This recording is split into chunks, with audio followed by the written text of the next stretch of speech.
Joe, look at him. Idol of millions of baseball fans over the nation, signs a new contract for another year with the champion Yankees. Joe gets the green light from George Weiss, general manager of the great American League team. Shh, it's supposed to be in the neighborhood of $100,000. That means the top swatter of the stadium has run up a total take of $500,000 in his diamond career. The slugger is really going to town this year. Those home runs will slay the opposition. Lift them over the fence, Joe. We're in there pitching for you. Queen Mary's amazing energy at the age of 82 is well known, but the latest example of her activity, a magnificent hand-embroidered carpet made by herself, has astonished the world. Begun in 1941, the carpet contains at least 1 million stitches, representing 3,000 hours of skilled work. The intricate pattern of each of the 12 panels speaks for itself, and fine wools of 100 different shades were used to produce an outstanding work of art. Each panel bears the signature of Her Majesty.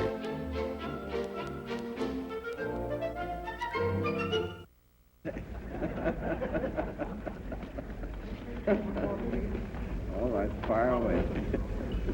The cause of freedom is being challenged throughout the world today by the forces of imperialistic communism. This is a struggle above all else for the minds of men. Propaganda is one of the most powerful weapons the communists have in this struggle. It reviles the United States as a nation of warmongers and imperialists. You and I know how absurd this is. We know that the United States is wholly dedicated to the cause of peace. We have no purpose of going to war except in the defense of freedom. I am convinced that we should greatly extend and strengthen our effort to make the truth known to the people of all the world. Another major part of our effort must be carried out through our great public information channels, newspapers and magazines, radio and motion pictures. We must make ourselves heard round the world in a great campaign of truth.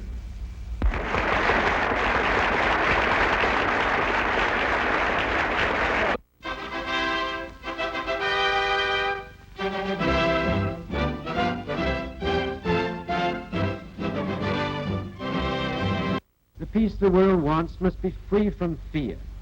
The fear of invasion, the fear of subversion, the fear of the knock on the door at midnight.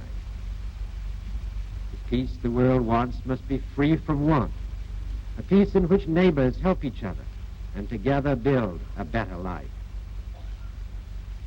The peace the world wants must be a moral peace, so that the spirit of man may be free, and the barriers between the hearts and minds of men may drop away and leave men free to unite in brotherhood.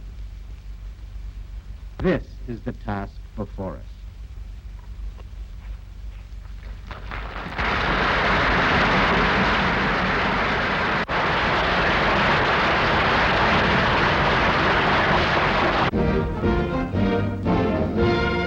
President Truman heads a group of high government officials welcoming Prime Minister Clement Attlee of England as he arrives in Washington for a series of talks with the chief executive.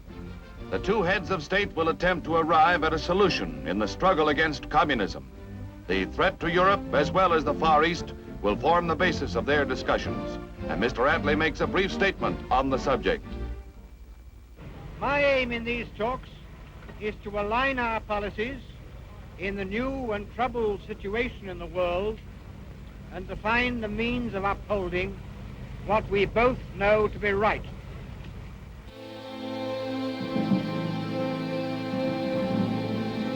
General H.H. Arnold returns to the capital of a nation which he served long and brilliantly.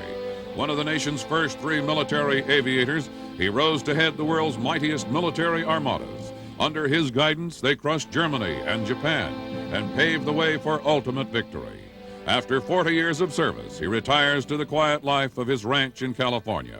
But 3 short years were left to America's first 5-star air general before his valiant heart succumbed at the age of 63. To him go all the military honors of the nation's military great. At Arlington, resting place of the nation's heroes, military comrades, including Chief of Staff George Marshall and General Eisenhower, pay sorrowful tribute to the man who with them was an architect of victory. For all those shared with him the burden of America's defense, it means the loss of a friend, and to America, it means the loss of one of her soldiers. Here is a batch of movie tickets, much like the ones you purchased just now at the box office. There are two prices on them. One is the regular admission, but added to that is a 20% tax applied by the federal government. The admission taxes are like federal taxes we have to pay on so many other things we need in our daily lives. Things like train fares, bus fares, telephone calls, handbags, jewelry, furs, cosmetics, even baby powder. These taxes hit the family budget and hit it hard. To help the American family, we ought to repeal these taxes. They aren't based on what the family can afford to pay, and as you know, they reach every member of the family. Even the pennies and nickels of children going to the movies are taxed. I'm sure you want the Congress to repeal these taxes, and with your support, it can be done.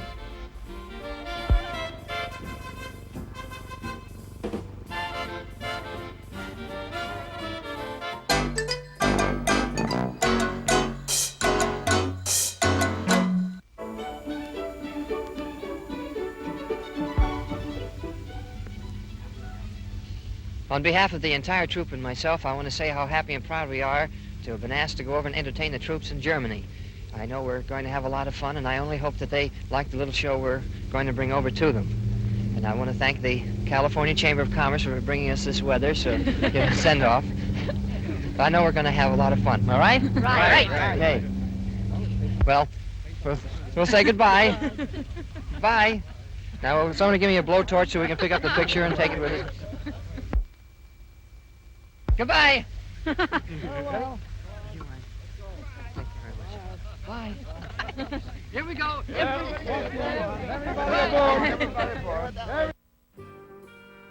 The March of Dimes gets off in style at New York. This worthy cause to raise funds for victims of infantile paralysis is attended by hundreds who pay $25 and $50 a seat to aid polio sufferers. Lillian Gish and Mrs. William Randolph Hearst, Foundation President Basil O'Connor, and Helen Hayes are present, along with such social leaders as Bobo Rockefeller. In fact, most everyone prominent in one way or another in the big town lends support to the nationwide drive for dimes. Fashions from way back to the present contribute their share to the campaign. They all get in the swim in an effort to fight this deadly disease. Prominent at the gathering is poster girl Wanda Wiley. Last year, infantile paralysis cases hit a record high. Enzio Penza of South Pacific fame does his bit to make this the year of hope in the dimes war against polio. New York's Swank Park Avenue Theater lights up for an opening that is one of the top events of the season. From England comes Noel Coward's latest masterpiece, The Astonished Heart. With Rex Harrison at the premiere is Mr. Coward, author and star of the picture. Elsa Maxwell, society arbiter, makes it an occasion. Burgess Meredith and Joyce Carey, who is in the cast, also attend. Congratulations, says Meredith, and The Astonished Heart is off to a flying start. Radio's Alan Prescott interviews Noel Coward and Rex Harrison. The man who's created so many screen masterpieces does it again in this universal international feature. The premiere receipts are donated to the Mary MacArthur Fund to help aid sufferers stricken with infantile paralysis. Arriving by plane at Barcelona Airport, a famous international jeweler passes through customs with 35 billion pesetas, nearly $1 million worth of gems, to be displayed at the International Jewelry Exhibition. This is the first time these fabulous jewels are displayed in Spain before their actual public showing. These treasures by French, English, American, and Spanish designers are among the gorgeous pieces that will lend splendor to beauty throughout the world.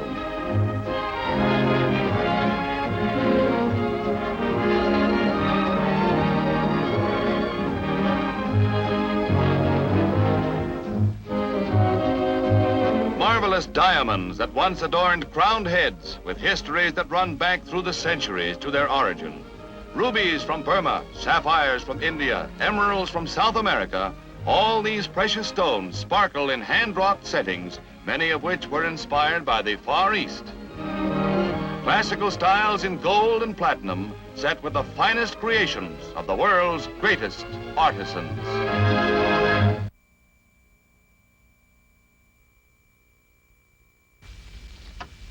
Friends, this empty sound stage with its lights and its scaffolds and its rolling camera booms has seen many a fine motion picture come to life.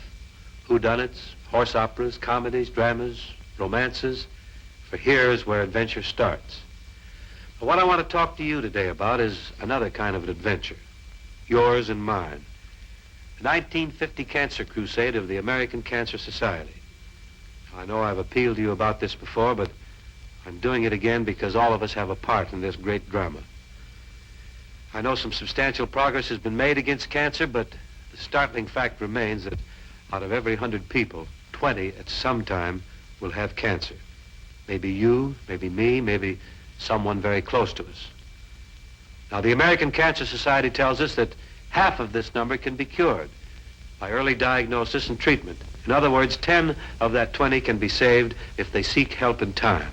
What about the other 10? Well, their hope lies in research and in the program that scientists are pressing all over the country. They're doing their part, we must do ours. So here is our adventure, ours and the doctors and the scientists in the crusade against cancer.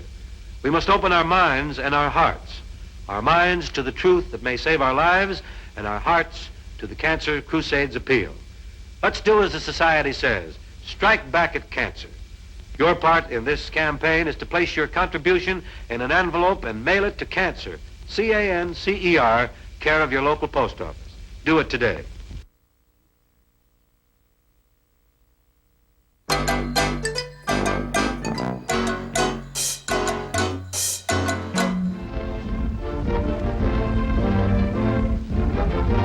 At the White House in Washington, top defense officials of the nation gather to discuss the gravest world crisis since Poland and Pearl Harbor. The flagrant aggression of Chinese communist troops in Korea arouses the country's ire. With the North Korean bandits well under control and with the promise that UN troops would be withdrawn, the unexpected entry of 300,000 Red Chinese across the Manchurian border may well precipitate World War III.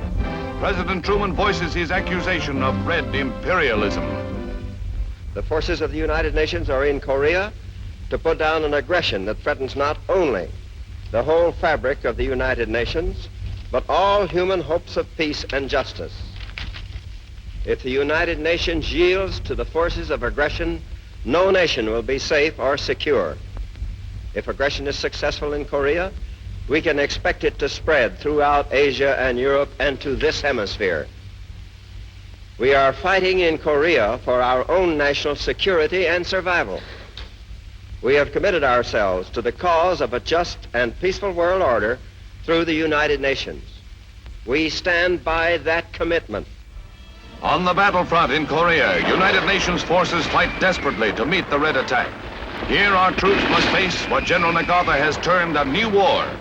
Outnumbered more than 2 to 1 by Chinese and North Koreans, the UN forces hope to regroup and to meet the overwhelming attack which has broken their fluid lines of defense across northern Korea. The president has stated that the use of the atomic bomb is being considered to halt the communist onrush inspired by Russia. His hope is that the employment of this devastating weapon will be unnecessary, but the final hope lies with the United Nations. At a momentous meeting at Lake Success, the Red Chinese delegation from Peking hear themselves charged with every crime on the calendar of aggression by Ben C. Lim, representative of the Republic of Korea.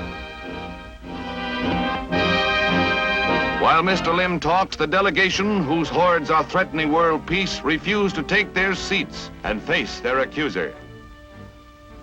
I point my finger at these representatives of the Chinese communist regime, and I ask, why do they come here with unclean hands? I ask again, why does this group come here with hands that drip with blood, the blood of the United Nations troops, the blood of the Korean people.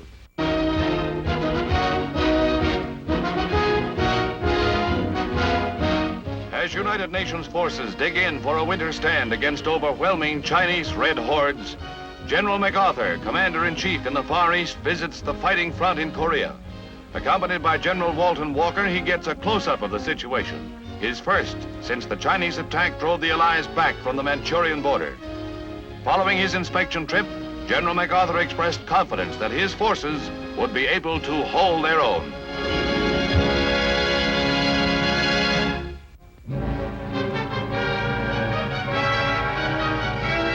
In 1950, men throughout the world learned to look on the brutal face of communism. Berlin, powder keg of Europe, saw a mass demonstration of indoctrinated young Germans on May Day. France was also beset by communist-inspired strife. Red Union members adopted violent methods to prevent the unloading of Marshall Plan aid. And across the world in Japan, America's stronghold in the Pacific, the busy commies were at it again. Students went on a rampage in Tokyo with something less than successful results when opposed by Japanese police aided by occupation military police. But far more sinister to Americans was home front communism. Union Square in New York was the backdrop for these scenes of red violence. From their ranks will come the saboteurs, spies, and subversives should World War III be forced upon America. Underlining the menace from within was Valentin Gubichev, who received secret documents from Judith Kaplan, government employee. This Soviet functionary in the United Nations was deported following his conviction. The red tide engulfing China washes onto yet another frontier. The border town of Monet in French Indochina peers across a narrow river at the silent menace of the Chinese Communist flag, itself beset by red revolt. The French colony braces for invasion from the north, where communist victory on China's mainland is virtually a matter of history. The siege of Southeast Asia is on, as junks bearing rooted and starving nationalist troops seek the only haven possible. After a last-ditch stand at Nanning, the demoralized troops of Chiang Kai-shek head for internment and disarmament in neutral French territory. Asia becomes the gigantic pawn in global conflict as 150 men, a pathetic segment of Shanghai's once mighty armies, give up the struggle. Men who once fought the Japanese invader to a standstill succumb to their own fifth column. In their wake stream, the bewildered casualties of civil war with nowhere to go, but instinctively seeking to breathe the air of freedom. As the Red Star rises over unconquerable China, that same freedom is the theme of Madame Chiang Kai-shek's plea as she prepares to join her husband on the island of Formosa, where he's established his refugee government. Already the moral weaklings are forsaking us. It is with heavy heart that I note that a former ally, Britain, which sacrificed millions of lives on the altar of freedom, has now been taken by its leaders into the wilderness of political intrigue. Britain has bartered the soul of a nation for a few pieces of silver. Resolute in spirit and confident that man's inherent love of freedom and justice will emerge victorious, our forces will fight on. History records with devastating truth that right will prevail. Russia will never know one day of peace in China. Russia will never own China. China will remain free. Voicing the irrevocable decision of the U.S. government, Secretary of State Acheson gives his reasons for a hands-off policy in the defense of Formosa. The belief is held by some that the forces now in control of the mainland of China are unfriendly to us, and that we should therefore prevent the fall of that island. Technically, they contend, we have a right to do so, since no treaty of peace has been signed with Japan. Whatever may be the legal situation, the United States of America is not going to quibble about the integrity of its position. As the President has stated, we are not going to use our forces in connection with the present situation in Formosa. We are not going to attempt to seize the island. We are not going to get involved militarily in any way on the island of Formosa.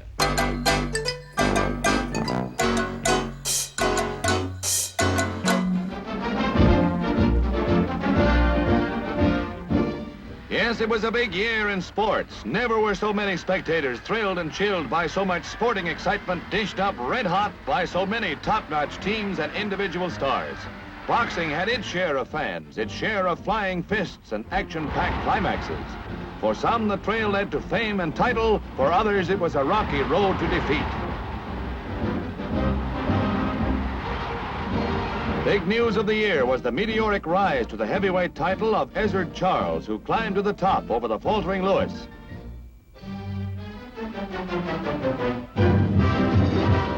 "They're off" was the cry that brought cheers to racing fans and brought new names to the winner's circle in the sport of kings. And one of the brightest names of 1950 was Hill Prince, Christopher Chenery's fleet 3-year-old.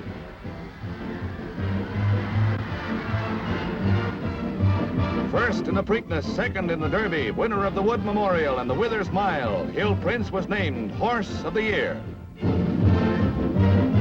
There were thrills, too, at Aintree, where England's big race of the year, the Grand National Steeplechase, had more than its usual quota of spine-tingling, bone-bruising spills. Many started, few finished this grueling test of man and mount. Victory was in the balance till the very last jump.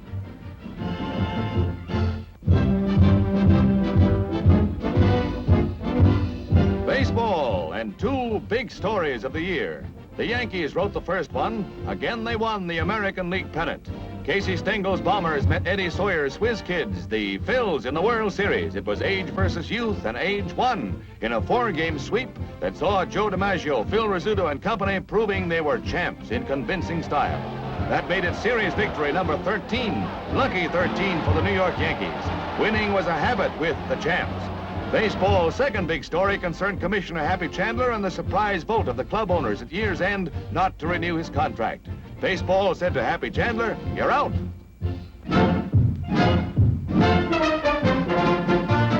The big story in basketball was written in capital letters by the Beavers of City College. The speedy, sharp-shooting Cagers from New York sent the blood pressure of their fans soaring as they swept to victory over the top teams of the nation. The Beavers won the National Invitation Tournament, the National Collegiates, to hit a jackpot unprecedented in basketball. 1950 will long be remembered by Coach Nat Holman and his eager Beavers from CCNY.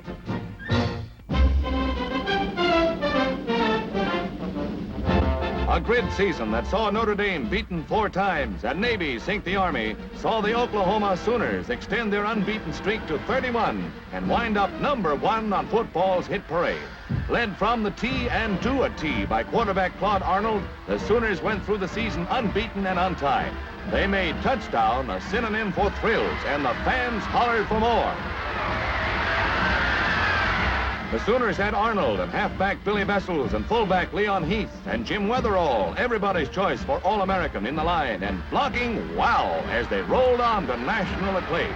In a year of football ups and downs, Oklahoma was up at the top.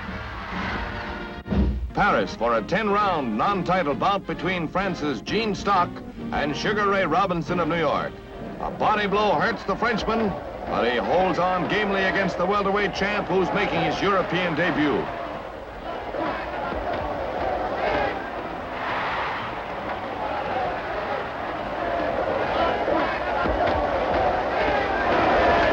Stock is clubbed to the canvas by a sharp left jab.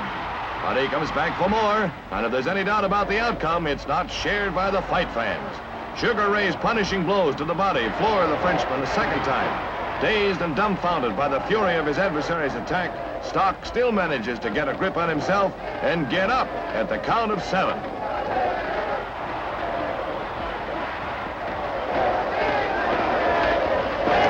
He's down a third time at 2 minutes of the second round. Again, the referee starts his count, and again the plucky Frenchman manages to stagger to his feet. But then his manager throws in the towel. His man has had enough. And for Sugar Ray Robinson, his Continental debut is a huge and speedy success.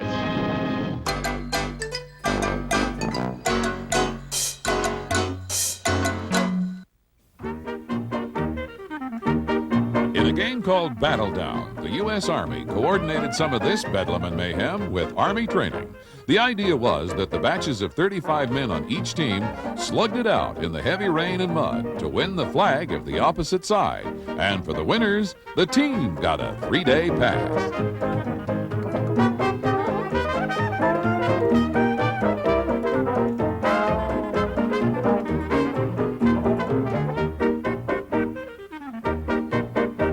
The teams of 35 men each hit the center. The pit, which was loaded with mud and clay slush, got the full complement of the 70 men. Knockouts were registered on the stretchers, and as they received a bang on the chin, out they went via the stretcher bearer route and off the field, while the rest slugged on. The flag is captured, and everyone is loaded with mud and slime. All of it for the 3-day pass. San Francisco youngsters go to school for a new purpose. They are here to take part in the national distribution of identification tags. The tags, the first of which was issued to President Truman, carry the name and address of the recipient and space for the listing of his blood type. In case of war or other major disasters, the tags will be an immediate protection to the wearer and will help first aid crews to supply prompt relief.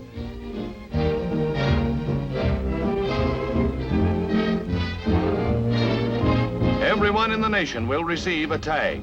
Wear yours for your own safety.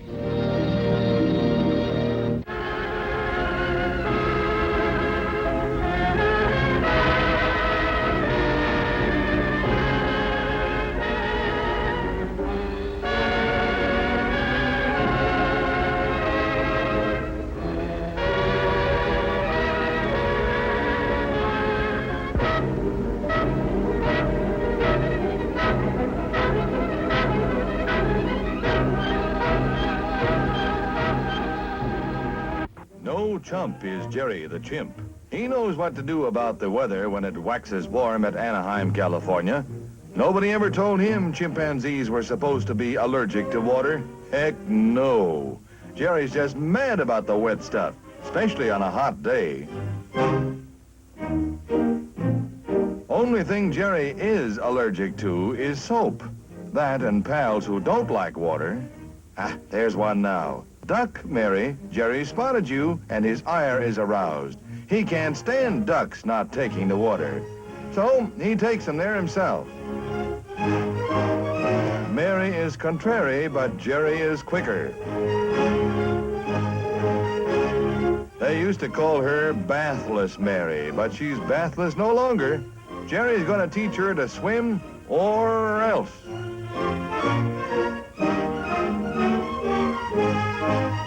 Mary finally ducked out on him, so Jerry goes to the showers to cool off all over again. Yep, it's all or nothing with Jerry.